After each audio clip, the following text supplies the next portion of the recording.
Party অফিসের ভিতরেই কার সঙ্গে দেখা করেছি ফেসবুকে পোস্ট করব, দেখে নেবেন। ভারতীয় জনতা পার্টির একজন বরিষ্ঠ কার্যকর্তা বর্ধমান উত্তরের তপন মাল 2019 সাল থেকে বিজেপির সঙ্গে যুক্ত, একদম গরিব দরিদ্র পরিবার, ক্ষেত মজুর, ঘাস জমিতে থাকেন, পার্টির বুথেও বসেন, সব মিছিল মিটিং এ আসেন। কিছুদিন আগে বর্ধমানে আমাদের যে কর্মসূচি ছিল সেই কর্মসূচিতে আসার সময় বাড়ি থেকে তিনি বেরিয়েছিলেন এবং তিনি হৃদরোগে আক্রান্ত হয়ে সাডেন হার্ট অ্যাটাক করে মারা যান। এই ধরনের প্রান্তিক ক্ষেতমজুর বিজেপি সমর্থক, এরাই হচ্ছে বিজেপির আসল দেবতুল্য কার্যকর্তা। আমরা বিজেপি বর্ধমান জেলার পক্ষ থেকে নেতৃত্বের সংগৃহীত অর্থ এবং আমিও আমার বিধায়ক বেতনের কিছু অর্থ দিয়ে আজকে আমরা ওর হাতে কিছু অর্থ তুলে দিলাম, 2 লক্ষ টাকা তুলে দিলাম। খুব সামান্য, এটা কিছুই হয় না আজকালকার যুগে, কিন্তু আমাদের সীমিত ক্ষমতা। বর্ধমান জেলা কমিটির পক্ষ থেকে সকলে ব্যক্তিগতভাবে সাহায্য করেছিলেন, আমি অল্প কিছু দিয়ে সবাই মিলে আজকে আমি জেলা সভাপতি, আমি ওর হাতে মন্ডল প্রেসিডেন্ট থেকে ওদের হাতে সামান্য অর্থ তুলে দিলাম আর বললাম পরিবারের সঙ্গে আমরা আছি। ওই মন্ডলে যত কর্মসূচি হবে আগামী দিনে তার ছবি দিয়ে শ্রদ্ধা জানিয়ে করব। আর আমিও কথা দিয়েছি, জেলা সভাপতিও গেছিলেন বাড়িতে, এই চত্বরে আবার কখনো কোনো কর্মসূচিতে এলে সুযোগ হলে আমরা তার বাড়িতে যাব। আর ওনার পরিবারের পাশে বিজেপি আছে, এই বার্তা আমরা পরশুদিনকে জেলা শাসক আর্থিক অনুদান বলতে বিধায়কের সঙ্গে মঞ্চে ছিলেন, কার্নিভালের অনুষ্ঠান ছিল সেটা বিধায়কের উদ্যোগে। এখানে না সরকারি প্রোগ্রামে ওরা না, বিধায়কের প্রোগ্রামে যাচ্ছেন সোর্স না জেনে। আয়েশা রানী তো এখানকার ডিএম, তো বিপদে পড়বে। সোর্স বালির টাকা না তোলাবাজির টাকা না স্কোয়ার ফিটে টাকা তুলেছে, এখানে বিল্ডিং হচ্ছে, শপিং মল হচ্ছে, সোর্সটা কি? সোর্স জানাতে হবে।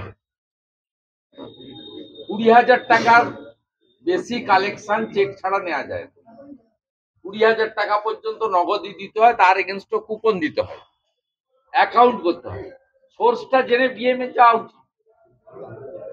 তৃণমূলের প্রোগ্রাম মানে আপনারা কিছুদিন আগেই গোলসিতে পার্টি অফিসে টাকার বান্ডিল দেখিয়েছেন, কোন নদীর অস্তিত্ব নেই। এনফোর্সমেন্ট ডাইরেক্টরেট দুর্গাপুর পর্যন্ত পৌঁছেছে,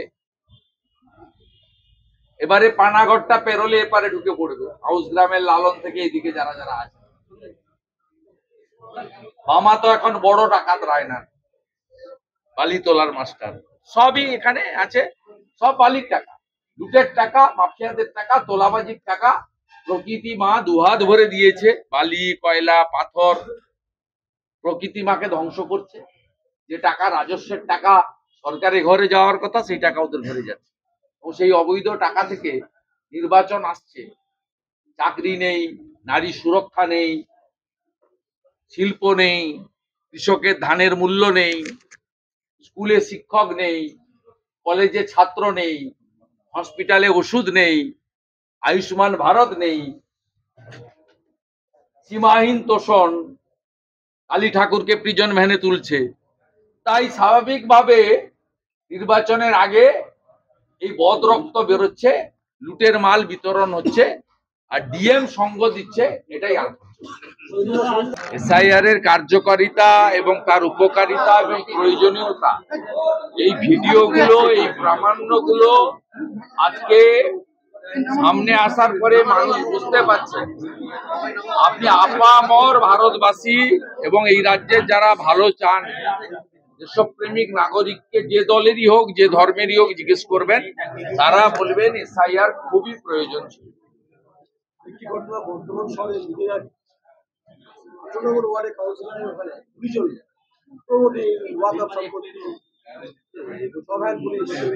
পুলিশ আর পুলিশ তৃণমূল যদি এক হয়ে যায়, গুলি চলবে, বিচার পাবেন না, বিচার পাবেন না। এখানকার জেলা শাসক, জেলা পুলিশ সুপার, তারা তৃণমূলের লোগো লাগানো, পতাকা লাগানো অনুষ্ঠানে অংশগ্রহণ করেন। কিছুদিন আগে এসপি কে আপনারা দেখেছেন তৃণমূলের কর্মসূচিতে গেছেন। কিছুদিন আগে এখানকার ডিএম কে দেখেছেন এখানকার এমএলএ ডিম ভাত কর্মসূচিতে যোগদান করেছেন। ডিএম একজন আইএস অফিসার, তার তো বিধায়কের সোর্স জানতে হবে। যেমন ডায়মন্ড হারবারে সেবাশ্রয়ের নামে যারা এই রাসবিহারীর এনজিওর নামে পুরো টাকাটাকে ভরানো হয়েছে, আমার কাছে ডকুমেন্ট আছে।